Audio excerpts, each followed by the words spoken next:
بسم الله الرحمن الرحيم. ألف لام ميم.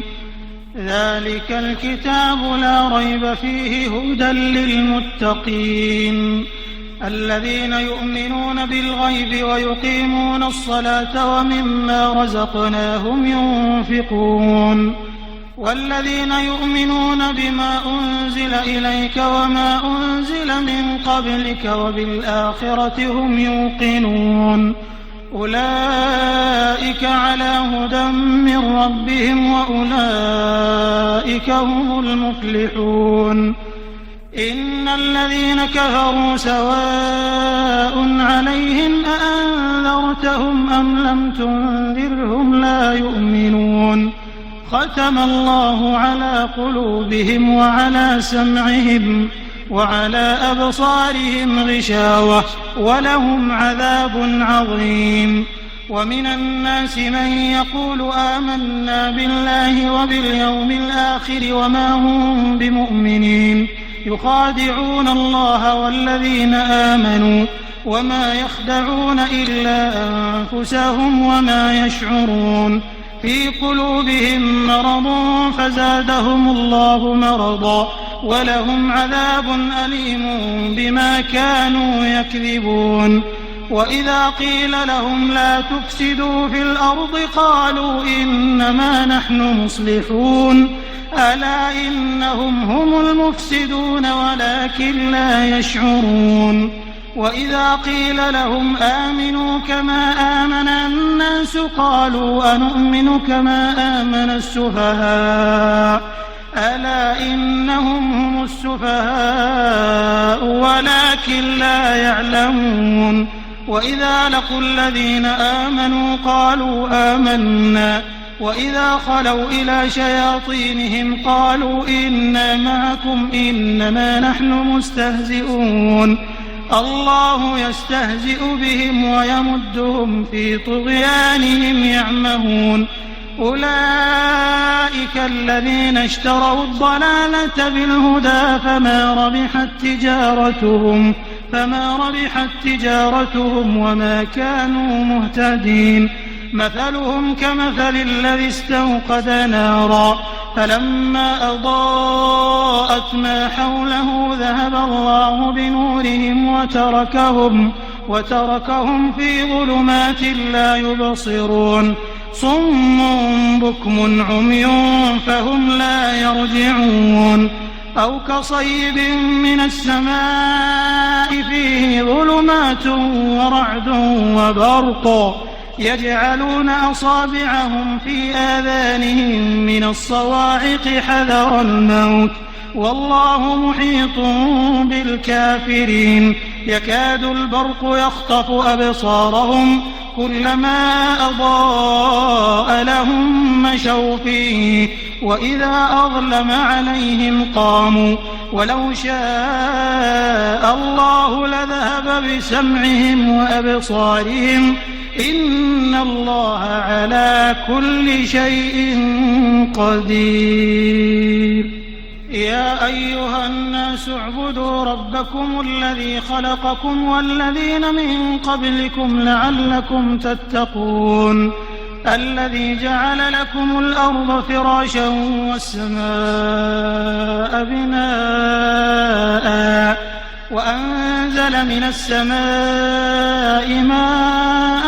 فأخرج به من الثمرات رزقا لكم فلا تجعلوا لله أندادا وأنتم تعلمون. وإن كنتم في ريب مما نزلنا على عبدنا فأتوا بسورة من مثله وادعوا شهداءكم من دون الله إن كنتم صادقين. فإن لم تفعلوا ولن تفعلوا فاتقوا النار التي وقودها الناس والحجارة أعدت للكافرين. وبشر الذين آمنوا وعملوا الصالحات أن لهم جنات تجري من تحتها الأنهار كلما رزقوا منها من ثمرة رزقا قالوا هذا الذي رزقنا من قبل وأتوا به متشابها ولهم فيها أزواج مطهرة وهم فيها خالدون إن الله لا يستحيي أن يضرب مثلا ما بعوضة فما فوقها فأما الذين آمنوا فيعلمون أنه الحق من ربهم وأما الذين كفروا فيقولون ماذا أراد الله بهذا مثلا يضل به كثيرا ويهدي به كثيرا وما يضل به إلا الفاسقين الذين ينقضون عهد الله من بعد ميثاقه ويقطعون ما أمر الله به أن يوصل ويفسدون في الأرض أولئك هم الخاسرون كيف تكفرون بالله وكنتم أمواتا فأحياكم ثم يميتكم ثم يحييكم ثم إليه ترجعون هو الذي خلق لكم ما في الأرض جميعا ثم استوى إلى السماء فسواهن 7 سماوات وهو بكل شيء عليم وإذ قال ربك للملائكة إني جاعل في الأرض خليفة قالوا أتجعل فيها من يفسد فيها ويسفك الدماء ونحن نسبح بحمدك ونقدس لك قال إني أعلم ما لا تعلمون وعلم آدم الأسماء كلها ثم عرضهم على الملائكة فقال أنبئوني بأسماء هؤلاء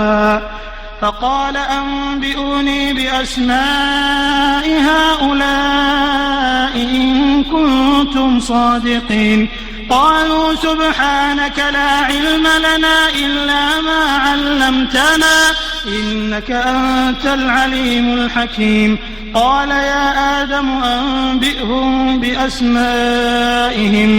فلما أنبأهم بأسمائهم قال ألم أقل لكم إني أعلم غيب السماوات والأرض وأعلم ما تبدون وما كنتم تكتمون وإذ قلنا للملائكة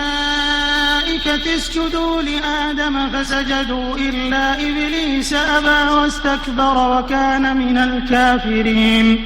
وقلنا يا آدم اسكن أنت وزوجك الجنة وكلا منها رغدا حيث شئتما ولا تقربا هذه الشجرة فتكونا من الظالمين فأزلهما الشيطان عنها فأخرجهما مما كانا فيه وقلنا اهبطوا بعضكم لبعض عدو ولكم في الأرض مستقر ومتاع إلى حين فتلقى آدم من ربه كلمات فتاب عليه إنه هو التواب الرحيم قلنا اهبطوا منها جميعا فإما يأتينكم مني هدى فمن تبع هداي فلا خوف عليهم ولا هم يحزنون والذين كفروا وكذبوا بآياتنا أولئك أصحاب النار هم فيها خالدون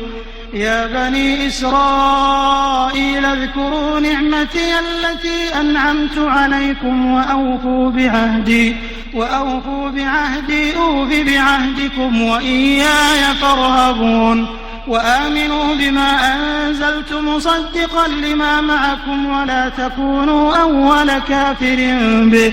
ولا تشتروا بآياتي ثمنا قليلا وإياي فاتقون ولا تلبسوا الحق بالباطل وتكتموا الحق وأنتم تعلمون وأقيموا الصلاة وآتوا الزكاة واركعوا مع الراكعين أتأمرون الناس بالبر وتنسون أنفسكم وأنتم تتلون الكتاب أفلا تعقلون واستعينوا بالصبر والصلاة وإنها لكبيرة إلا على الخاشعين الذين يظنون أنهم ملاقو ربهم وأنهم إليه راجعون يا بني إسرائيل اذكروا نعمتي التي أنعمت عليكم وأني فضلتكم على العالمين واتقوا يوما لا تجزي نفس عن نفس شيئا ولا يقبل منها شفاعة ولا يؤخذ منها عدل ولا هم ينصرون وإذ نجيناكم من آل فرعون يسومونكم سوء العذاب يذبحون أبناءكم ويستحيون نساءكم وفي ذلكم بلاء من ربكم عظيم وإذ فرقنا بكم البحر فأنجيناكم وأغرقنا آل فرعون وأنتم تنظرون وإذ واعدنا موسى 40 ليلة ثم اتخذتم العجل من بعده وأنتم ظالمون ثم عفونا عنكم من بعد ذلك لعلكم تشكرون وإذ آتينا موسى الكتاب والفرقان لعلكم تهتدون وإذ قال موسى لقومه يا قوم إنكم ظلمتم أنفسكم باتخاذكم العجل فتوبوا إلى بارئكم فاقتلوا أنفسكم ذلكم خير لكم عند بارئكم فتاب عليكم إنه هو التواب الرحيم وإذ قلتم يا موسى لن نؤمن لك حتى نرى الله جهرا فأخذتكم الصاعقة وأنتم تنظرون ثم بعثناكم من بعد موتكم لعلكم تشكرون وظللنا عليكم الغمام وأنزلنا عليكم المن والسلوى كلوا من طيبات ما رزقناكم وما ظلمونا ولكن كانوا أنفسهم يظلمون وإذ قلنا ادخلوا هذه القرية فكلوا منها حيث شئتم رغدا وادخلوا الباب سجدا وقولوا حطة نغفر لكم خطاياكم وسنزيد المحسنين فبدل الذين ظلموا قولا غير الذي قيل لهم فأنزلنا على الذين ظلموا رجزا من السماء بما كانوا يفسقون وإذ استسقى موسى لقومه فقلنا اضرب بعصاك الحجر فانفجرت منه 12 عينا قد علم كل أناس مشربهم كلوا واشربوا من رزق الله ولا تعثوا في الأرض مفسدين وإذ قلتم يا موسى لن نصبر على طعام واحد فادع لنا ربك يخرج لنا مما تنبت الأرض من بقلها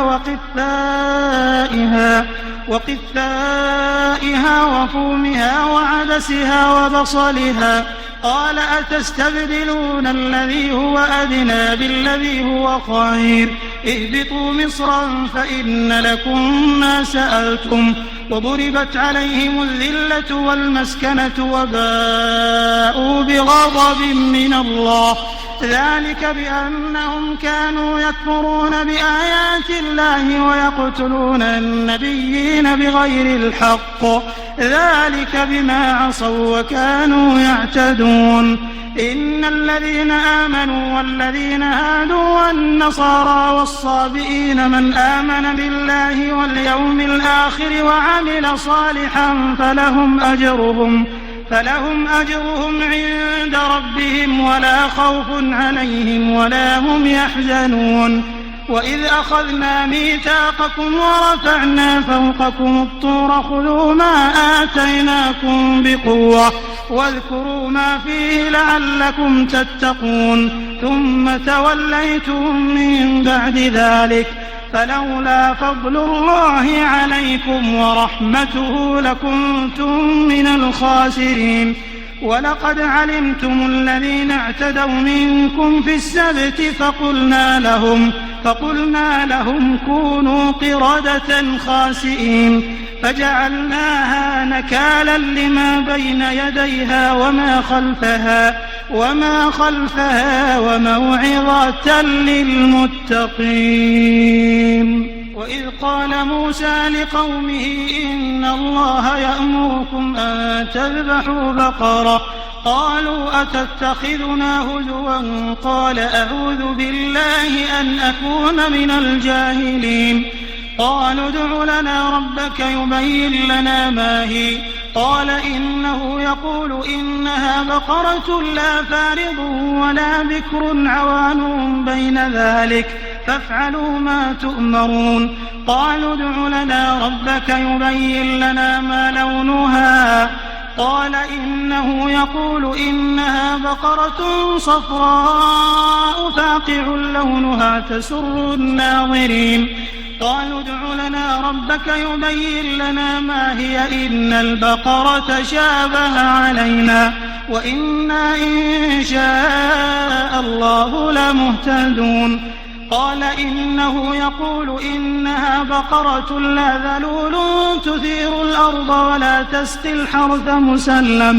مسلمة لا شية فيها. قالوا الآن جئت بالحق فذبحوها وما كادوا يفعلون. وإذ قتلتم نفسا فادارأتم فيها والله مخرج ما كنتم تكتمون. فقلنا اضربوه ببعضها كذلك يحيي الله الموتى ويريكم آياته لعلكم تعقلون. ثم قست قلوبكم من بعد ذلك فهي كالحجارة أو أشد قسوة وإن من الحجارة لما يتفجر منه الأنهار وإن منها لما يشقق فيخرج منه الماء وإن منها لما يهبط من خشية الله وما الله بغافل عما تعملون.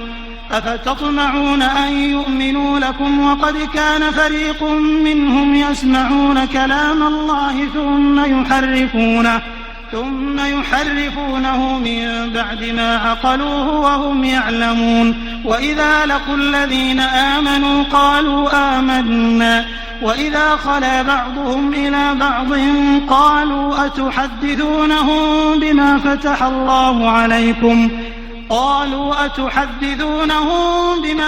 الله عليكم ليحاجوكم به عند ربكم أفلا تعقلون. أولا يعلمون أن الله يعلم ما يسرون وما يعلنون. ومنهم أميون لا يعلمون الكتاب إلا أماني وإن هم إلا يظنون. فويل للذين يكتبون الكتاب بأيديهم ثم يقولون هذا من عند الله ليشتروا به ثمنا قليلا فويل لهم مما كتبت أيديهم وويل لهم مما يكسبون. وقالوا لن تمسنا النار إلا أياما معدودة قل أتخذتم عند الله عهدا فلن يخلف الله عهده أم تقولون على الله ما لا تعلمون. بلى من كسب سيئة وأحاطت به خطيئته فأولئك أصحاب النار هم فيها خالدون. والذين آمنوا وعملوا الصالحات أولئك أصحاب الجنة هم فيها خالدون.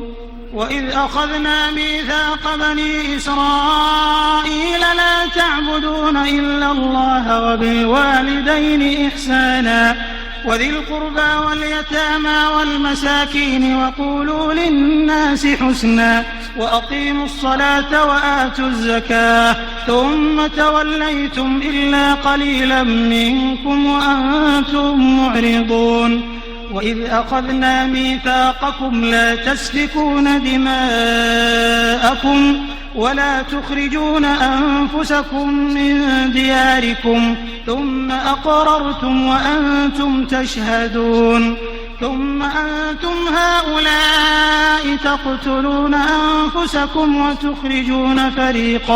وتخرجون فريقا منكم من ديارهم تظاهرون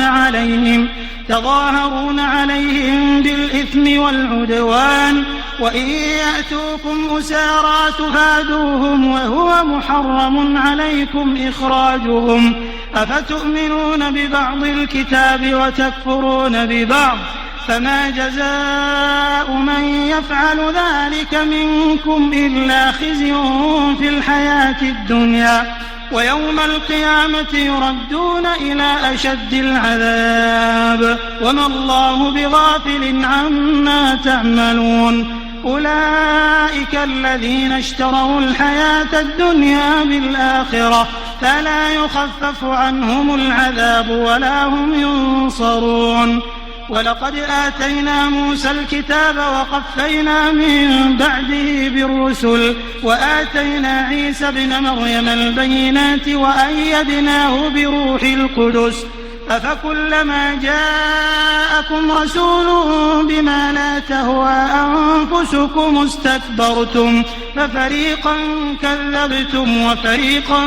تقتلون وقالوا قلوبنا غلف بل لعنهم الله بكفرهم فقليلا ما يؤمنون ولما جاءهم كتاب من عند الله مصدق لما معهم وكانوا من قبل يستفتحون على الذين كفروا فلما جاءهم ما عرفوا كفروا به فلعنة الله على الكافرين بئس ما اشتروا به أنفسهم أن يكفروا بما أنزل الله بغيا أن ينزل الله من فضله على من يشاء من عباده فباءوا بغضب على غضب وللكافرين عذاب مهين وإذا قيل لهم آمنوا بما أنزل الله قالوا نؤمن بما أنزل علينا ويكفرون بما وراءه وهو الحق مصدقا لما معهم قل فلم تقتلون أنبياء الله من قبل إن كنتم مؤمنين ولقد جاءكم موسى بالبينات ثم اتخذتم العجل من بعده وأنتم ظالمون وإذ أخذنا ميثاقكم ورفعنا فوقكم الطور خذوا ما آتيناكم بقوة واسمعوا قالوا سمعنا وعصينا وأشربوا في قلوبهم العجل بكفرهم قل بئس ما يأمركم به إيمانكم إن كنتم مؤمنين قل إن كانت لكم الدار الآخرة عند الله خالصة من دون الناس فتمنوا الموت إن كنتم صادقين ولن يتمنوه أبدا بما قدمت أيديهم والله عليم بالظالمين ولتجدنهم أحرص الناس على حياة ومن الذين أشركوا يود أحدهم لو يعمر 1000 سنة وما هو بمزحزحه من العذاب أن يعمر والله بصير بما يعملون قل من كان عدوا لجبريل فإنه نزله على قلبك بإذن الله مصدقا لما بين يديه وهدى وبشرى للمؤمنين. من كان عدوا لله وملائكته ورسله وجبريل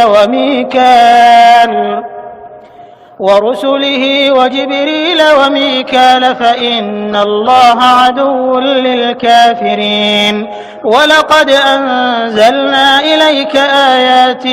بينات وما يكفر بها إلا الفاسقون. أوكلما عاهدوا عهدا نبذه فريق منهم بل أكثرهم لا يؤمنون. ولما جاءهم رسول من عند الله مصدق لما معهم نبذ فريق من الذين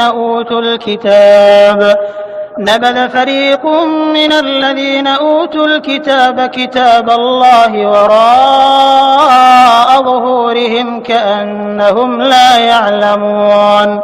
واتبعوا ما تتلو الشياطين على ملك سليمان وما كفر سليمان ولكن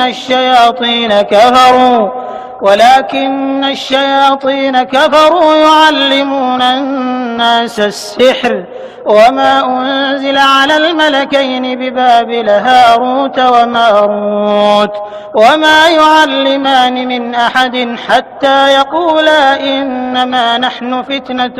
فلا تكفر فيتعلمون منهما ما يفرقون به بين المرء وزوجه وما هم بضارين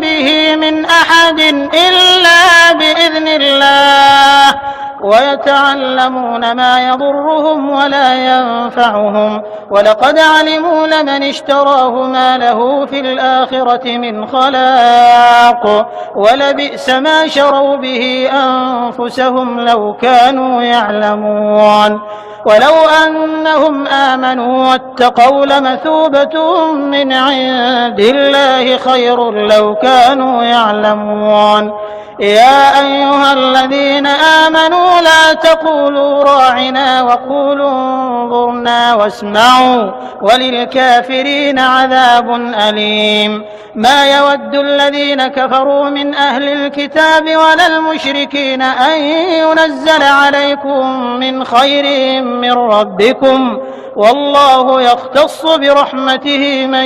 يشاء والله ذو الفضل العظيم.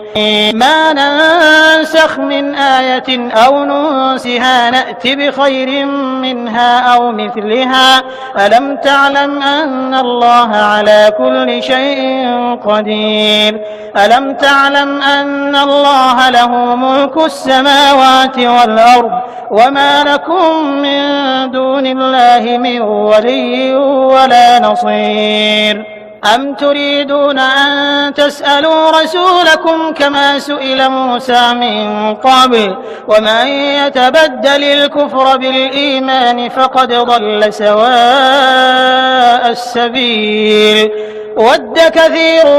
من أهل الكتاب لو يردونكم من بعد إيمانكم كفارا حسدا من عند أنفسهم من بعد ما تبين لهم الحق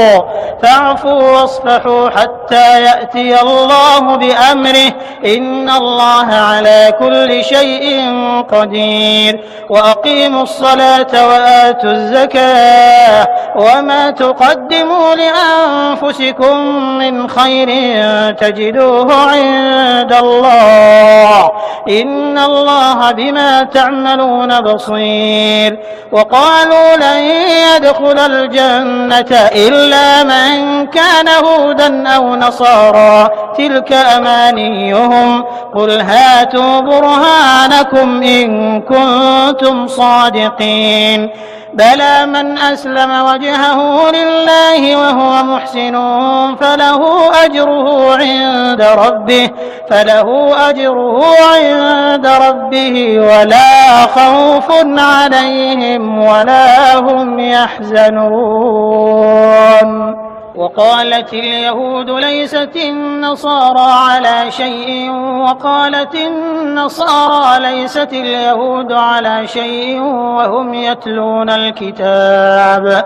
كذلك قال الذين لا يعلمون مثل قولهم فالله يحكم بينهم يوم القيامة فيما كانوا فيه يختلفون ومن أظلم ممن منع مساجد الله أن يذكر فيها اسمه وسعى في خرابها أولئك ما كان لهم أن يدخلوها إلا خائفين لهم في الدنيا خزي ولهم في الآخرة عذاب عظيم ولله المشرق والمغرب فأينما تولوا فثم وجه الله إن الله واسع عليم وقالوا اتخذ الله ولدا سبحانه بل له ما في السماوات والأرض كل له قانتون بديع السماوات والأرض وإذا قضى أمرا فإنما يقول له كن فيكون وقال الذين لا يعلمون لولا يكلمنا الله أو تأتينا آية كذلك قال الذين من قبلهم مثل قولهم تشابهت قلوبهم قد بينا الآيات لقوم يوقنون إنا أرسلناك بالحق بشيرا ونذيرا ولا تسأل عن أصحاب الجحيم ولن ترضى عنك اليهود ولا النصارى حتى تتبع ملتهم قل إن هدى الله هو الهدى ولئن اتبعت أهواءهم بعد الذي جاءك من العلم ما لك من الله من ولي ولا نصير الذين آتيناهم الكتاب يتلونه حق تلاوته أولئك يؤمنون به ومن يكفر به فأولئك هم الخاسرون يا بني إسرائيل اذكروا نعمتي التي أنعمت عليكم وأني فضلتكم على العالمين واتقوا يوما لا تجزي نفس عن نفس شيئا ولا يقبل منها عدل ولا تنفعها شفاعة ولا هم ينصرون وإذ ابتلى إبراهيم ربه بكلمات فأتمهم قال إني جاعلك للناس إماما قال ومن ذريتي قال لا ينال عهد الظالمين وإذ جعلنا البيت مثابة للناس وأمنا واتخذوا من مقام إبراهيم مصلى وعهدنا إلى إبراهيم وإسماعيل أن طهرا بيتي للطائفين والعاكفين والركع السجود وإذ قال إبراهيم رب اجعل هذا بلدا آمنا وارزق أهله من الثمرات من آمن منهم بالله واليوم الآخر قال ومن كفر فأمتعه قليلا ثم أضطره إلى عذاب النار وبئس المصير وإذ يرفع إبراهيم القواعد من البيت وإسماعيل ربنا تقبل منا إنك أنت السميع العليم ربنا واجعلنا مسلمين لك ومن ذريتنا أمة مسلمة لك وأرنا مناسكنا وتب علينا إنك أنت التواب الرحيم ربنا وابعث فيهم رسولا منهم يتلو عليهم آياتك ويعلمهم الكتاب والحكمة ويعلمهم الكتاب والحكمة ويزكيهم إنك أنت العزيز الحكيم. ومن يرغب عن ملة إبراهيم إلا من سفه نفسه ولقد اصطفيناه في الدنيا وإنه في الآخرة لمن الصالحين. إذ قال له ربه أسلم قال أسلمت لرب العالمين. ووصى بها إبراهيم بنيه ويعقوب يا بني إن الله اصطفى لكم الدين فلا تموتن إلا وأنتم مسلمون. أم كنتم شهداء إذ حضر يعقوب الموت إذ قال لبنيه ما تعبدون من بعدي قالوا نعبد إلهك وإله آبائك إبراهيم وإسماعيل وإسحاق إلها واحدا ونحن له مسلمون. تلك أمة قد خلت لها ما كسبت ولكم ما كسبتم ولا تسألون عما كانوا يعملون. وقالوا كونوا هودا أو نصارى تهتدوا قل بل ملة إبراهيم حنيفا وما كان من المشركين. قولوا آمنا بالله وما أنزل إلينا وما أنزل إلى إبراهيم وإسماعيل وإسحاق ويعقوب والأسباط وما أوتي موسى وعيسى وما أوتي النبيون من ربهم لا نفرق بين أحد منهم ونحن له مسلمون. فإن آمنوا بمثل ما آمنتم به فقد اهتدوا وإن تولوا فإنما هم في شقاق فسيكفيكهم الله وهو السميع العليم. صبغة الله ومن أحسن من الله صبغة ونحن له عابدون. قل أتحاجوننا في الله وهو ربنا وربكم ولنا أعمالنا ولكم أعمالكم ونحن له مخلصون. أم تقولون إن إبراهيم وإسماعيل وإسحاق ويعقوب والأسباط كانوا هودا أو نصارى قل أأنتم أعلم أم الله ومن أظلم ممن كتم شهادة عنده من الله وما الله بغافل عما تعملون. تلك أمة قد خلت لها ما كسبت ولكم ما كسبتم ولا تسألون عما كانوا يعملون. سيقول السفهاء من الناس ما ولاهم عن قبلتهم التي كانوا عليها قل لله المشرق والمغرب يهدي من يشاء إلى صراط مستقيم. وكذلك جعلناكم أمة وسطا لتكونوا شهداء على الناس ويكون الرسول عليكم شهيدا.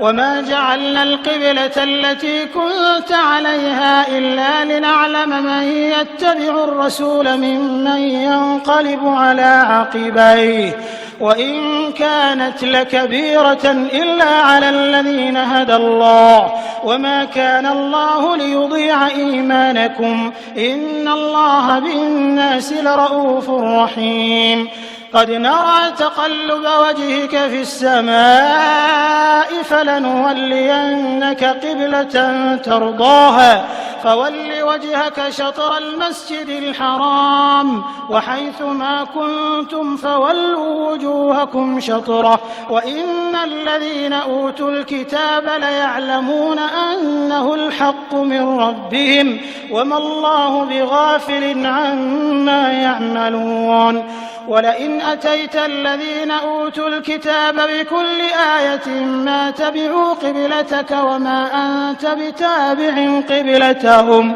وما بعضهم بتابع قبلة بعض ولئن اتبعت أهواءهم من بعد ما جاءك من العلم إنك إذا لمن الظالمين.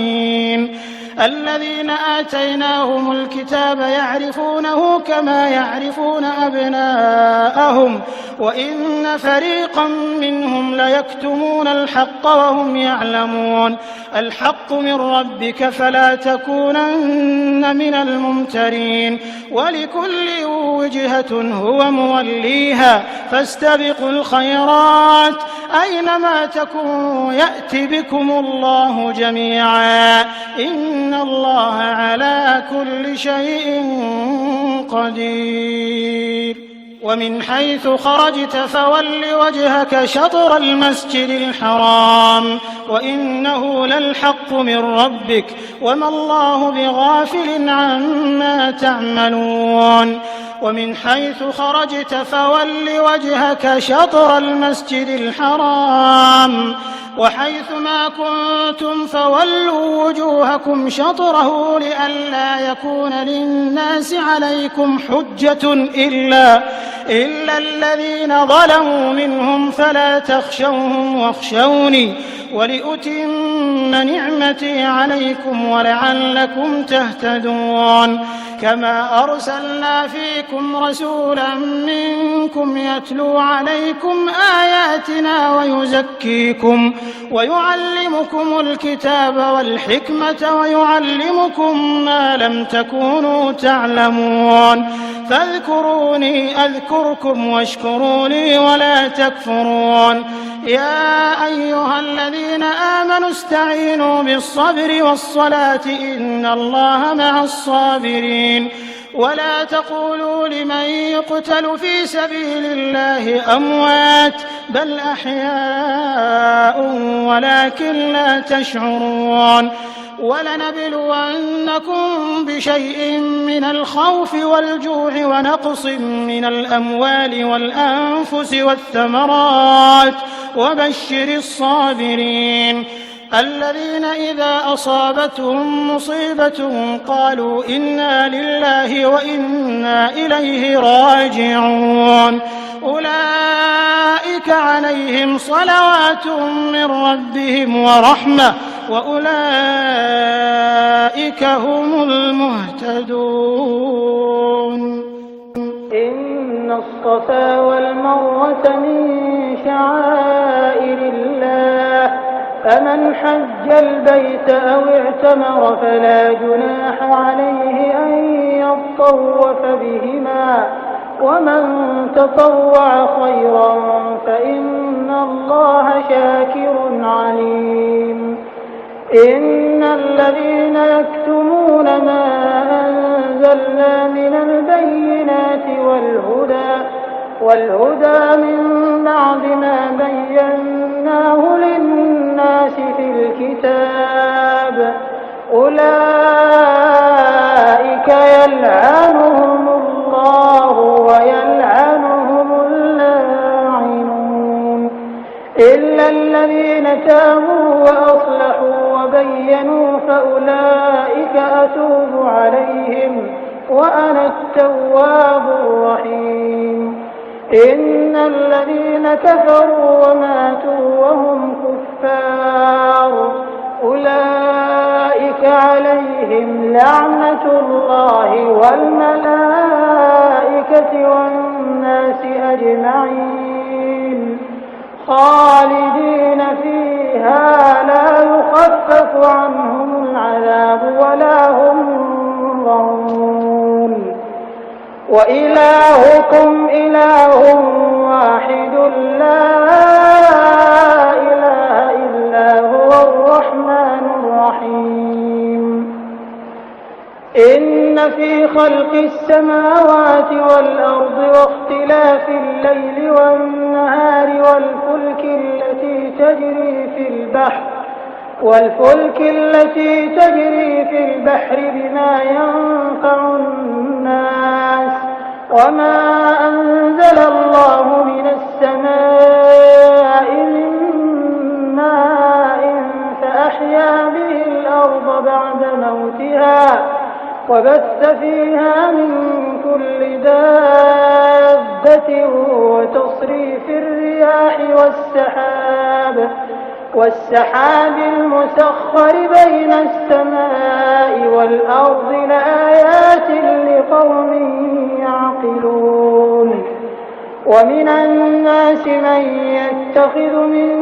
دون الله أندادا يحبونهم كحب الله والذين آمنوا أشد حبا لله ولو يرى الذين ظلموا إذ يرون العذاب أن القوة لله جميعا وأن الله شديد العذاب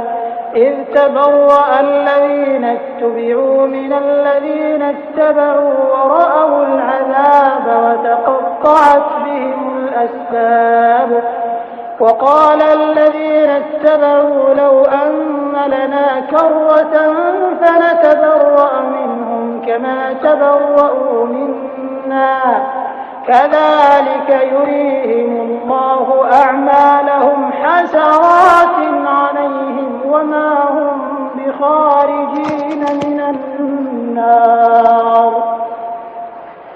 يا أيها الناس كلوا مما في الأرض حلالا طيبا ولا تتبعوا خطوات الشيطان إنه لكم عدو مبين إنما يأمركم بالسوء والفحشاء وأن تقولوا على الله ما لا تعلمون وإذا قيل لهم اتبعوا ما أنزل الله قالوا بل نتبع ما ألفينا عليه آباءنا أولو كان آباؤهم لا يعقلون شيئا ولا يهتدون ومثل الذين كفروا كمثل الذي ينعق بما لا يسمع إلا دعاء ونداء صم بكم عمي فهم لا يعقلون يا أيها الذين آمنوا كلوا من طيبات ما رزقناكم واشكروا لله إن كنتم إياه تعبدون إنما حرم عليكم الميتة والدم ولحم الخنزير وما أهل به لغير الله فمن اضطر غير باغ ولا عاد فلا إثم عليه إن الله غفور رحيم إن الذين يكتمون ما أنزل الله من الكتاب ويشترون به ثمنا قليلا أولئك ما يأكلون في بطونهم إلا النار ولا يكلمهم الله يوم القيامة ولا يزكيهم ولهم عذاب أليم أولئك الذين اشتروا الضلالة بالهدى والعذاب بالمغفرة فما أصبرهم على النار ذلك بأن الله نزل الكتاب بالحق وإن الذين اختلفوا في الكتاب لفي شقاق بعيد ليس البر أن تولوا وجوهكم قبل المشرق والمغرب ولكن البر من آمن بالله واليوم الآخر والملائكة والكتاب والنبيين وآتى المال على حبه ذوي القربى واليتامى والمساكين والمساكين وابن السبيل والسائلين وفي الرقاب وأقام الصلاة وآتى الزكاة والموفون بعهدهم إذا عاهدوا والصابرين في البأساء والضراء وحين البأس أولئك الذين صدقوا وأولئك هم المتقون. يا أيها الذين آمنوا كتب عليكم القصاص في القتلى الحر بالحر والعبد بالعبد والأنثى بالأنثى فمن عفي له من أخيه شيء فاتباع بالمعروف وأداء إليه بإحسان ذلك تخفيف من ربكم ورحمة فمن اعتدى بعد ذلك فله عذاب أليم. ولكم في القصاص حياة يا أولي الألباب لعلكم تتقون. كتب عليكم إذا حضر أحدكم الموت إن ترك خيرا الوصية للوالدين والأقربين بالمعروف حقا على المتقين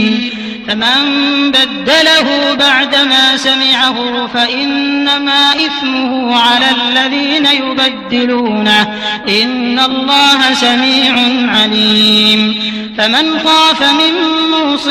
جنفا أو إثما فأصلح بينهم فلا إثم عليه إن الله غفور رحيم. يا أيها الذين آمنوا كتب عليكم الصيام كما كتب على الذين من قبلكم لعلكم تتقون أياما معدودات. فمن كان منكم مريضا أو على سفر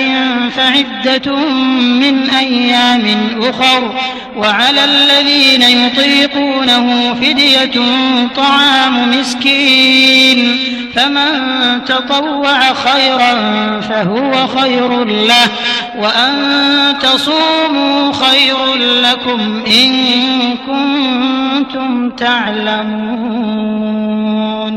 شهر رمضان الذي أنزل فيه القرآن هدى للناس وبينات من الهدى والفرقان فمن شهد منكم الشهر فليصم ومن كان مريضا أو على سفر فعدة من أيام أخر يريد الله بكم اليسر ولا يريد بكم العسر ولتكملوا العدة ولتكبروا الله على ما هداكم ولعلكم تشكرون. وإذا سألك عبادي عني فإني قريب أجيب دعوة الداع إذا دعان فليستجيبوا لي وليؤمنوا بي لعلهم يرشدون. أحل لكم ليلة الصيام الرفث إلى نسائكم هن لباس لكم وأنتم لباس لهن علم الله أنكم كنتم تختانون أنفسكم فتاب عليكم وعفى عنكم فالآن باشروهن وابتغوا ما كتب الله لكم وكلوا واشربوا حتى يتبين لكم الخيط الأبيض من الخيط الأسود من الفجر ثم أتموا الصيام إلى الليل ولا تباشروهن وأنتم عاكفون في المساجد تلك حدود الله فلا تقربوها كذلك يبين الله آياته للناس لعلهم لعلهم يتقون ولا تأكلوا أموالكم بينكم بالباطل وتدلوا بها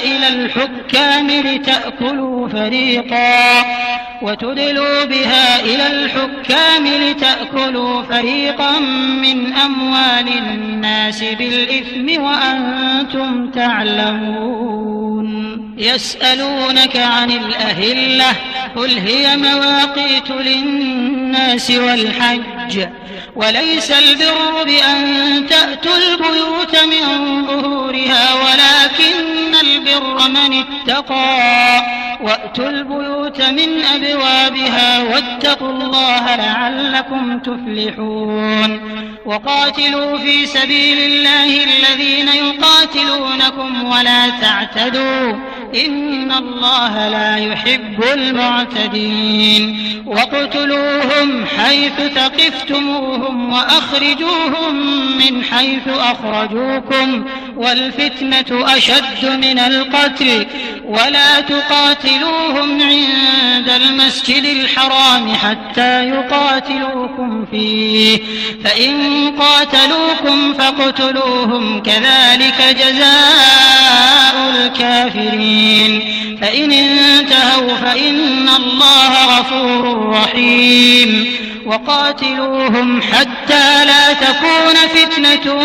ويكون الدين لله فإن انتهوا فلا عدوان إلا على الظالمين الشهر الحرام بالشهر الحرام والحرمات قصاص فمن اعتدى عليكم فاعتدوا عليه بمثل ما اعتدى عليكم واتقوا الله واعلموا أن الله مع المتقين وأنفقوا في سبيل الله ولا تلقوا بأيديكم إلى التهلكة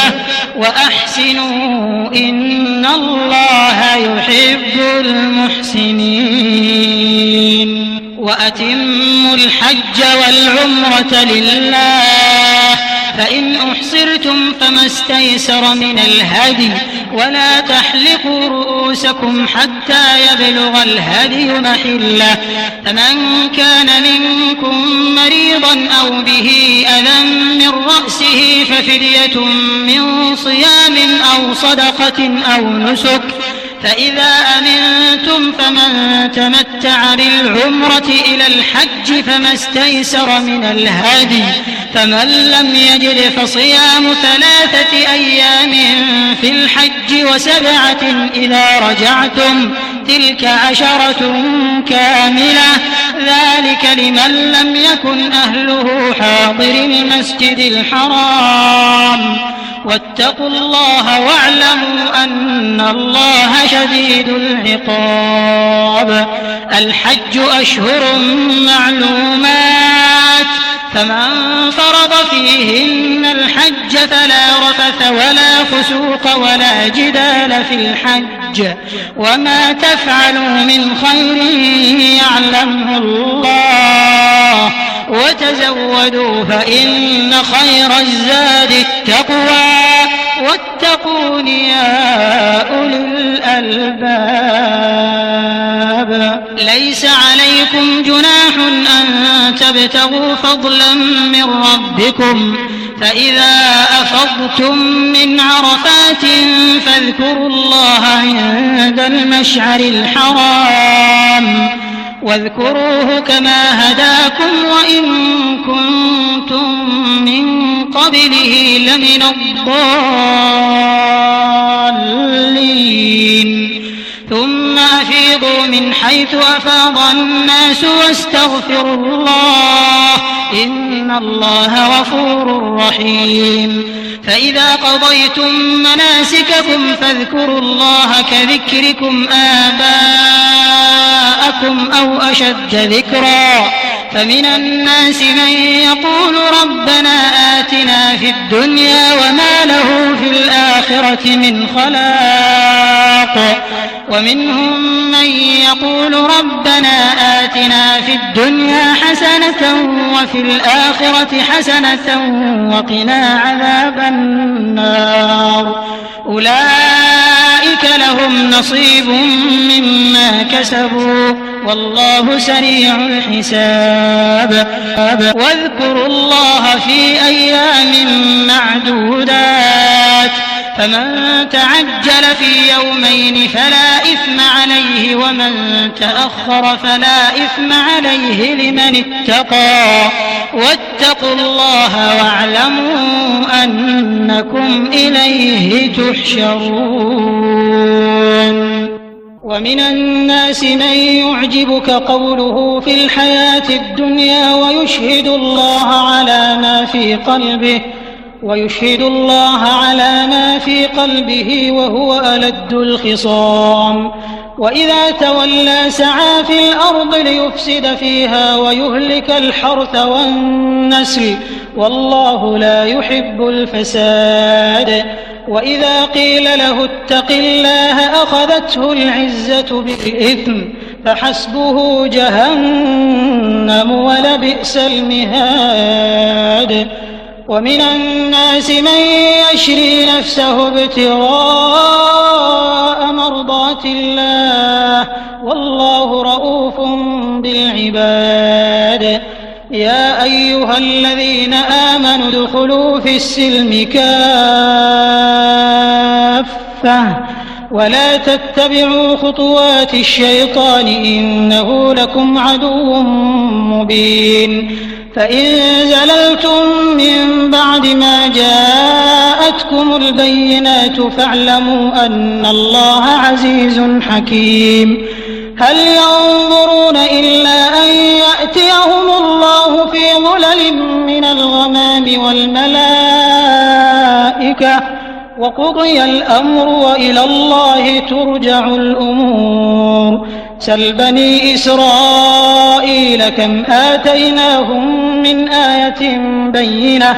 ومن يبدل نعمة الله من بعد ما جاءته فإن الله شديد العقاب زين للذين كفروا الحياة الدنيا ويسخرون من الذين آمنوا والذين اتقوا فوقهم يوم القيامة والله يرزق من يشاء بغير حساب كان الناس أمة واحدة فبعث الله النبيين مبشرين ومنذرين وأنزل معهم الكتاب بالحق ليحكم بين الناس فيما اختلفوا فيه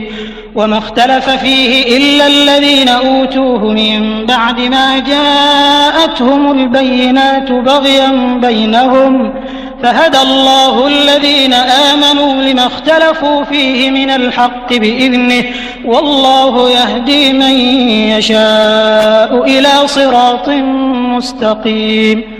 أم حسبتم أن تدخلوا الجنة ولما يأتكم مثل الذين خلوا من قبلكم مستهم البأساء والضراء وزلزلوا حتى يقول الرسول والذين آمنوا معه متى نصر الله ألا إن نصر الله قريب يسألونك ماذا ينفقون قل ما أنفقتم من خير فللوالدين والأقربين واليتامى والمساكين وابن السبيل وما تفعلوا من خير فإن الله به عليم كتب عليكم القتال وهو كره لكم وعسى أن تكرهوا شيئا وهو خير لكم وعسى أن تحبوا شيئا وهو شر لكم والله يعلم وأنتم لا تعلمون يسألونك عن الشهر الحرام قتال فيه قل قتال فيه كبير وصد عن سبيل الله وكفر به والمسجد الحرام وإخراج أهله منه أكبر عند الله والفتنة أكبر من القتل ولا يزالون يقاتلونكم حتى يردوكم عن دينكم إن استطاعوا ومن يرتد منكم عن دينه فيمت وهو كافر فأولئك حبطت أعمالهم في الدنيا والآخرة وأولئك أصحاب النار هم فيها خالدون إن الذين آمنوا والذين هاجروا وجاهدوا في سبيل الله أولئك يرجون رحمة الله والله غفور رحيم يسألونك عن الخمر والميسر قل فيهما إثم كبير ومنافع للناس وإثمهما أكبر من نفعهما ويسألونك ماذا ينفقون قل العفو كذلك يبين الله لكم الآيات لعلكم تتفكرون في الدنيا والآخرة ويسألونك عن اليتامى قل إصلاح لهم خير وإن تخالطوهم فإخوانكم والله يعلم المفسد من المصلح ولو شاء الله لأعنتكم إن الله عزيز حكيم ولا تنكحوا المشركات حتى يؤمنوا ولأمة مؤمنة خير من مشركة ولو أعجبتكم ولا تنكحوا المشركين حتى يؤمنوا ولعبد مؤمن خير من مشرك ولو أعجبكم أولئك يدعون إلى النار والله يدعو إلى الجنة والمغفرة بإذنه ويبين آياته للناس لعلهم يتذكرون ويسألونك عن المحيض قل هو أذى فاعتزلوا النساء في المحيض ولا تقربوهن حتى يطهرن فإذا تطهرن فأتوهن من حيث أمركم الله إن الله يحب التوابين ويحب المتطهرين نساؤكم حرث لكم فأتوا حرثكم أنى شئتم وقدموا لأنفسكم واتقوا الله واعلموا أنكم ملاقوه وبشر المؤمنين ولا تجعلوا الله عرضة لأيمانكم أن تبروا وتتقوا وتصلحوا بين الناس والله سميع عليم لا يؤاخذكم الله باللغو في أيمانكم ولكن يؤاخذكم بما كسبت قلوبكم والله غفور حليم للذين يؤلون من نسائهم تربص 4 أشهر فإن فاءوا فإن الله غفور رحيم وإن عزموا الطلاق فإن الله سميع عليم والمطلقات يتربصن بأنفسهن 3 قروء ولا يحل لهن أن يكتمن ما خلق الله في أرحامهن إن كن يؤمن بالله واليوم الآخر وبعولتهن أحق بردهن في ذلك إن أرادوا إصلاحا ولهن مثل الذي عليهن بالمعروف وللرجال عليهن درجة والله عزيز حكيم الطلاق 2 فإمساك بمعروف أو تسريح بإحسان ولا يحل لكم أن تأخذوا مما آتيتموهن شيئا إلا أن يخافا ألا يقيما حدود الله فإن خفتم ألا يقيما حدود الله فلا جناح عليهما فيما افتدت به تلك حدود الله فلا تعتدوها ومن يتعد حدود الله فأولئك هم الظالمون فإن طلقها فلا تحل له من بعد حتى تنكح زوجا غيره فإن طلقها فلا جناح عليهما أن يتراجعا إن ظنا أن يقيما حدود الله وتلك حدود الله يبينها لقوم يعلمون وإذا طلقتم النساء فبلغن أجلهن فأمسكوهن بمعروف أو سرحوهن بمعروف ولا تمسكوهن ضرارا لتعتدوا ومن يفعل ذلك فقد ظلم نفسه ولا تتخذوا آيات الله هزوا واذكروا نعمة الله عليكم وما أنزل عليكم من الكتاب والحكمة يعظكم به واتقوا الله واعلموا أن الله بكل شيء عليم وإذا طلقتم النساء فبلغن أجلهن فلا تعضلوهن أن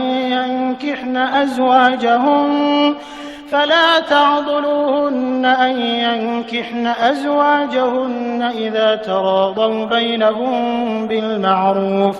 ذلك يوعظ به من كان منكم يؤمن بالله واليوم الآخر ذلكم أزكى لكم وأطهر والله يعلم وأنتم لا تعلمون والوالدات يرضعن أولادهن حولين كاملين لمن أراد أن يتم الرضاعة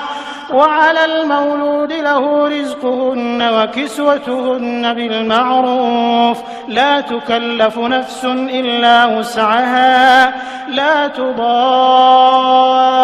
والدة بولدها ولا مولود له بولده وعلى الوارث مثل ذلك فإن أرادا فصالا عن تراض منهما وتشاور فلا جناح عليهما وإن أردتم أن تسترضعوا أولادكم فلا جناح عليكم إذا سلمتم ما آتيتم بالمعروف واتقوا الله واعلموا أن الله بما تعملون بصير والذين يتوفون منكم ويذرون أزواجا يتربصن بأنفسهن 4 أشهر وعشرا فإذا بلغن أجلهن فلا جناح عليكم فيما فعلن في أنفسهن بالمعروف والله بما تعملون خبير ولا جناح عليكم فيما عرضتم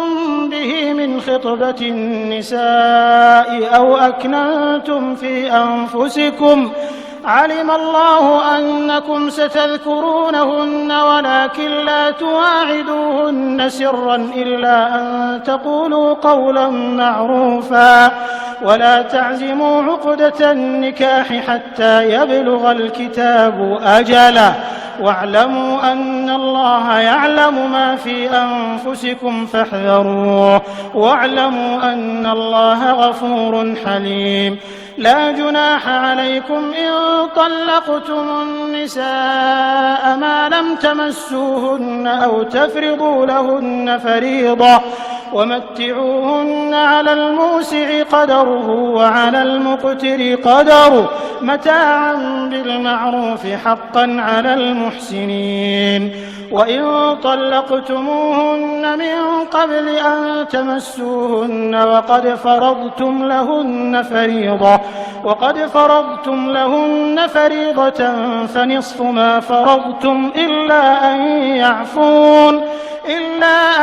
يعفون أو يعفو الذي بيده عقدة النكاح وأن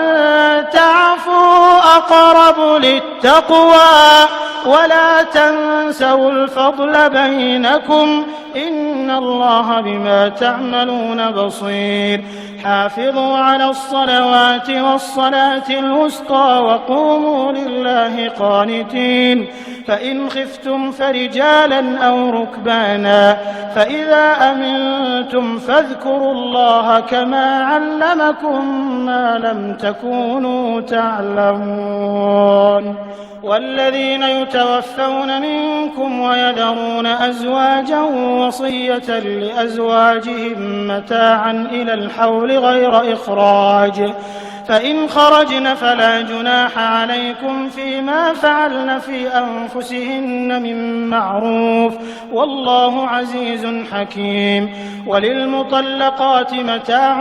بالمعروف حقا على المتقين كذلك يبين الله لكم آياته لعلكم تعقلون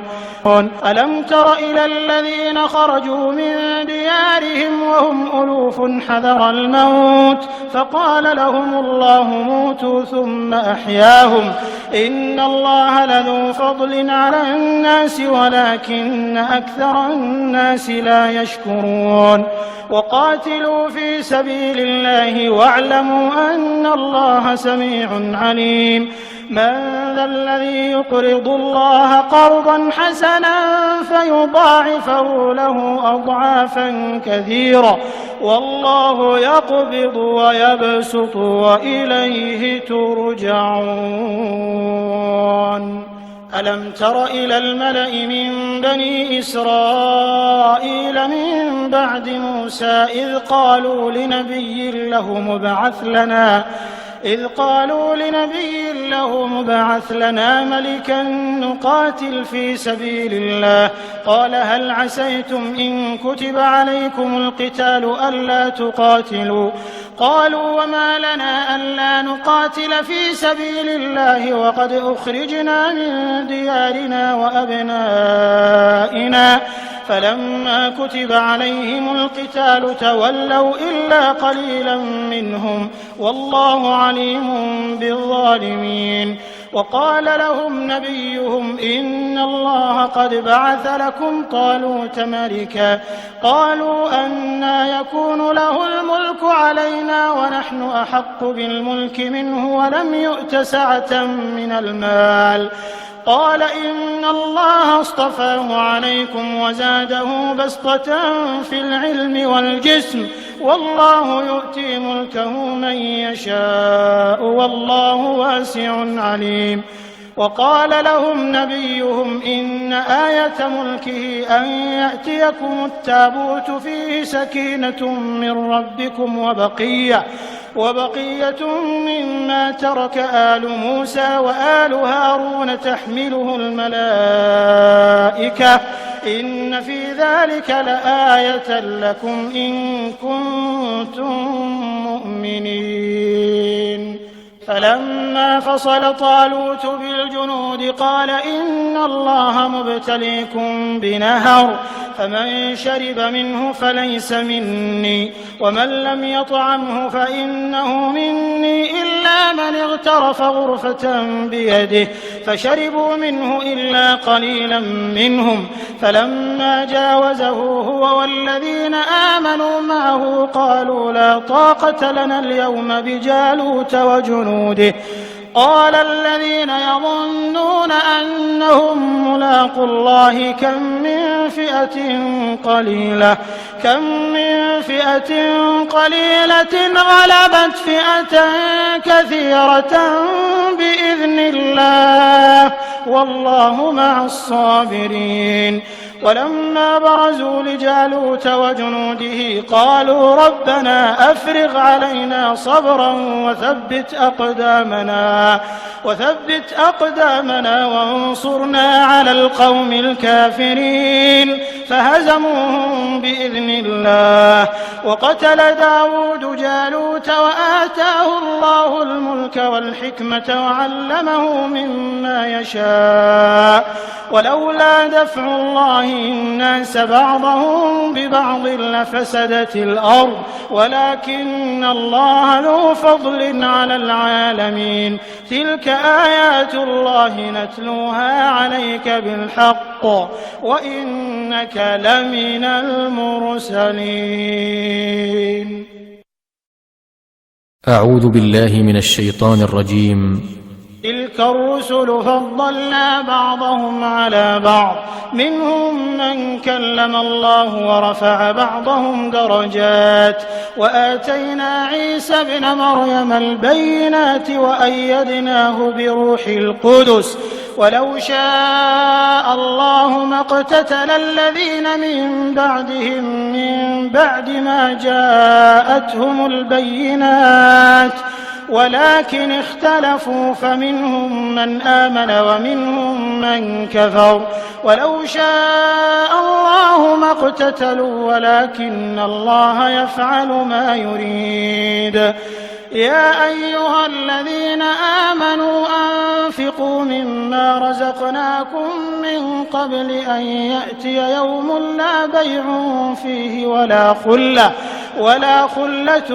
ولا شفاعة والكافرون هم الظالمون. الله لا إله إلا هو الحي القيوم لا تأخذه سنة ولا نوم له ما في السماوات وما في الأرض من ذا الذي يشفع عنده إلا بإذنه يعلم ما بين أيديهم وما خلفهم ولا يحيطون بشيء من علمه إلا بما شاء وسع كرسيه السماوات والأرض ولا يؤوده حفظهما وهو العلي العظيم. لا إكراه في الدين قد تبين الرشد من الغي فمن يكفر بالطاغوت ويؤمن بالله فقد استمسك بالعروة الوثقى لا انفصام لها والله سميع عليم. الله ولي الذين آمنوا يخرجهم من الظلمات إلى النور والذين كفروا أولياؤهم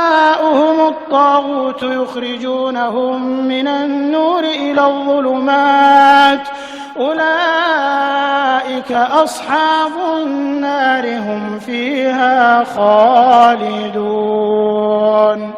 ألم تر إلى الذي حاج إبراهيم في ربه أن آتاه الله الملك إذ قال إبراهيم ربي الذي يحيي ويميت قال أنا أحيي وأميت قال إبراهيم فإن الله يأتي بالشمس من المشرق فأت بها من المغرب فبهت الذي كفر والله لا يهدي القوم الظالمين. أو كالذي مر على قرية وهي خاوية على عروشها قال أنى يحيي هذه الله بعد موتها فأماته الله 100 عام ثم بعثه قال كم لبثت قال لبثت يوما أو بعض يوم قال بل لبثت 100 عام فانظر إلى طعامك وشرابك لم يتسنه وانظر إلى حمارك ولنجعلك آية للناس وانظر إلى العظام كيف ننشزها ثم نكسوها لحما فلما تبين له قال أعلم أن الله على كل شيء قدير. وإذ قال إبراهيم رب أرني كيف تحيي الموتى قال أولم تؤمن قال بلى ولكن ليطمئن قلبي قال فخذ 4 من الطير فصرهن إليك ثم اجعل على كل جبل منهن جزءا ثم ادعهن يأتينك سعيا واعلم أن الله عزيز حكيم. مثل الذين ينفقون أموالهم في سبيل الله كمثل حبة أنبتت 7 سنابل في كل سنبلة 100 حبة والله يضاعف لمن يشاء والله واسع عليم. الذين ينفقون أموالهم في سبيل الله ثم لا يتبعون ما أنفقوا منا ولا أذى لهم أجرهم عند ربهم ولا خوف عليهم ولا هم يحزنون. قول معروف ومغفرة خير من صدقة يتبعها أذى والله غني حليم. يا أيها الذين آمنوا لا تبطلوا صدقاتكم بالمن والأذى كالذي ينفق ماله رئاء الناس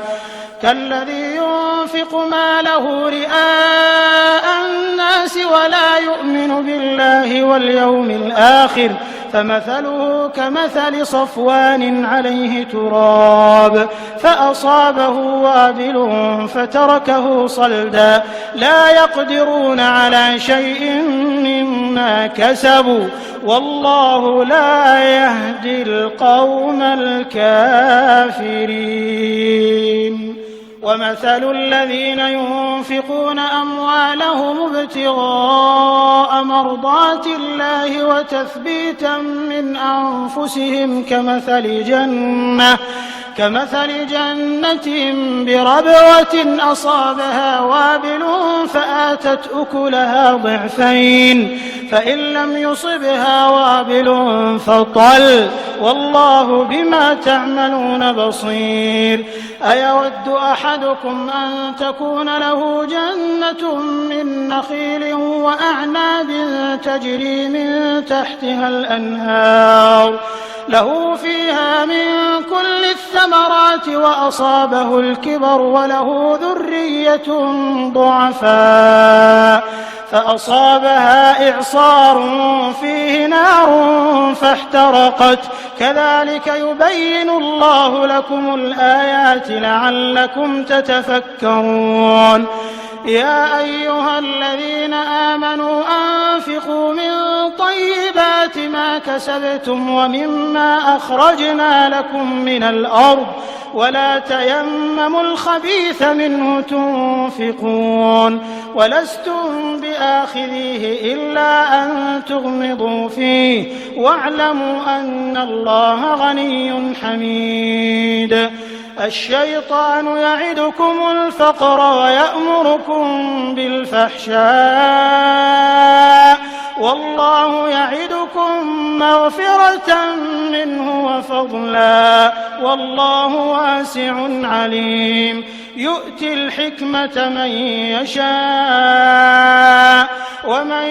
يؤت الحكمة فقد أوتي خيرا كثيرا وما يذكر إلا أولو الألباب. وما أنفقتم من نفقة أو نذرتم من نذر فإن الله يعلمه وما للظالمين من أنصار. إن تبدوا الصدقات فنعما هي وإن تخفوها وتؤتوها الفقراء فهو خير لكم ويكفر عنكم من سيئاتكم والله بما تعملون خبير. ليس عليك هداهم ولكن الله يهدي من يشاء وما تنفقوا من خير فلأنفسكم وما تنفقون إلا ابتغاء وجه الله وما تنفقوا من خير يوفى إليكم وأنتم لا تظلمون. للفقراء الذين أحصروا في سبيل الله لا يستطيعون ضربا في الأرض يحسبهم الجاهل أغنياء من التعفف تعرفهم بسيماهم لا يسألون الناس إلحافا وما تنفقوا من خير فإن الله به عليم الذين ينفقون أموالهم بالليل والنهار سرا وعلانية فلهم أجرهم عند ربهم ولا خوف عليهم ولا هم يحزنون الذين يأكلون الربا لا يقومون إلا كما يقوم الذي يتخبطه الشيطان من المس ذلك بأنهم قالوا إنما البيع مثل الربا وأحل الله البيع وحرم الربا فمن جاءه موعظة من ربه فانتهى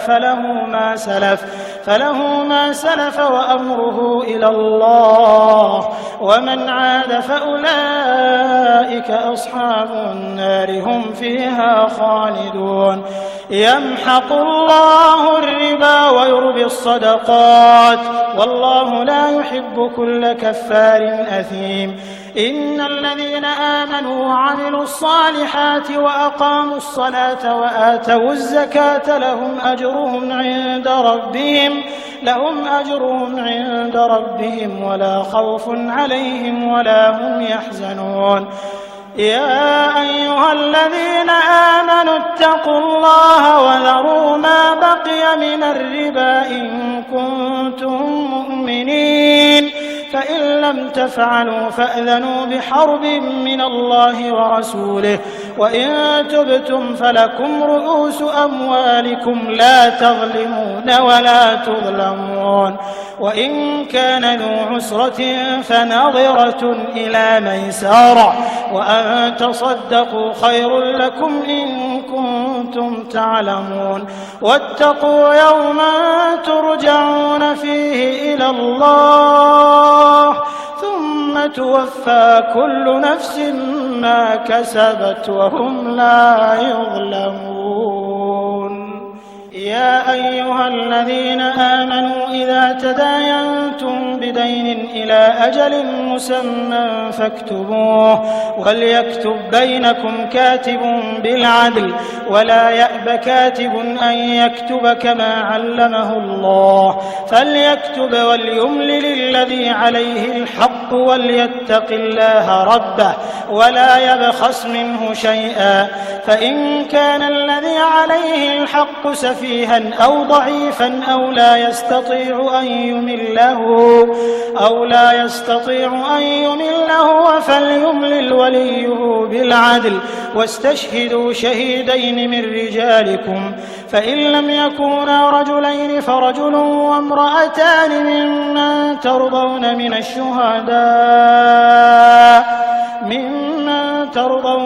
الشهداء أن تضل إحداهما فتذكر إحداهما الأخرى ولا يأبى الشهداء إذا ما دعوا ولا تسأموا أن تكتبوه صغيرا أو كبيرا إلى أجله ذلكم أقسط عند الله وأقوم للشهادة وأدنى ألا ترتابوا إلا أن تكون تجارة حاضرة تديرونها بينكم فليس عليكم جناح ألا تكتبوها وأشهدوا إذا تبايعتم ولا يضار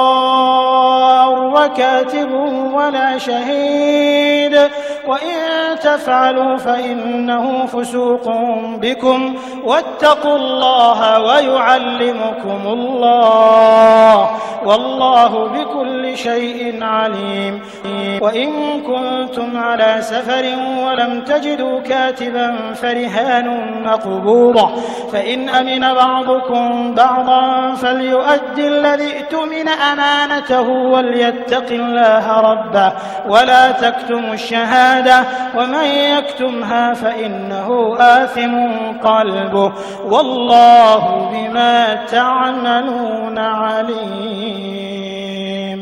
لله ما في السماوات وما في الأرض وإن تبدوا ما في أنفسكم أو تخفوه يحاسبكم به الله فيغفر لمن يشاء ويعذب من يشاء والله على كل شيء قدير. آمن الرسول بما أنزل إليه من ربه والمؤمنون كل آمن بالله وملائكته وكتبه ورسله لا نفرق بين أحد من رسله وقالوا سمعنا وأطعنا غفرانك ربنا وإليك المصير. لا يكلف الله نفسا إلا وسعها لها ما كسبت وعليها ما اكتسبت ربنا لا تؤاخذنا إن نسينا أو أخطأنا ربنا ولا تحمل علينا إصرا كما حملته على الذين من قبلنا ربنا ولا تحملنا ما لا طاقة لنا به واعف عنا واغفر لنا وارحمنا أنت مولانا فانصرنا على القوم الكافرين.